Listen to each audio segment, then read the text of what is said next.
একদিন গ্রামের মসজিদে ইমাম সাহেব খুতবা দিচ্ছিলেন। হঠাৎ মাটি কেঁপে উঠল। সবাই আতঙ্কে বাইরে ছুটে গেল।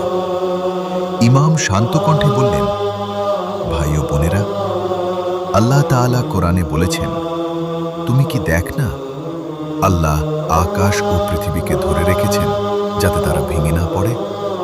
সূরা ফাতির ৪১।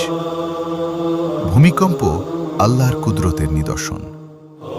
মানুষ ভীত হয়ে কান্না করছিল। ইমাম আবার বললেন, রাসূল সাল্লাল্লাহু আলাইহি ওয়াসাল্লাম বলেছেন, যখন ভূমিকম্প, ঝড় বা ভয়ঙ্কর কিছু দেখা দেয়, তখন আল্লাহর দিকে ফিরে যাও, দোয়া করো, ইস্তিগফার করো। গ্রামের সবাই মসজিদের আঙ্গিনায় দাঁড়িয়ে হাত তুলল। তারা বলল, আল্লাহ, আমাদের গুনাহ মাফ করো, আমাদের রক্ষা করো। কিছুক্ষণ পর কম্পন থেমে গেল।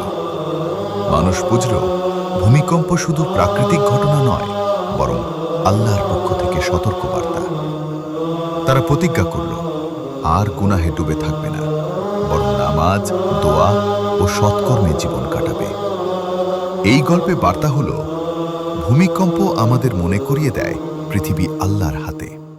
ভয় নয়, বরং তওবা ও ইবাদতের মাধ্যমে আল্লাহর কাছে ফিরে যাওয়া উচিত।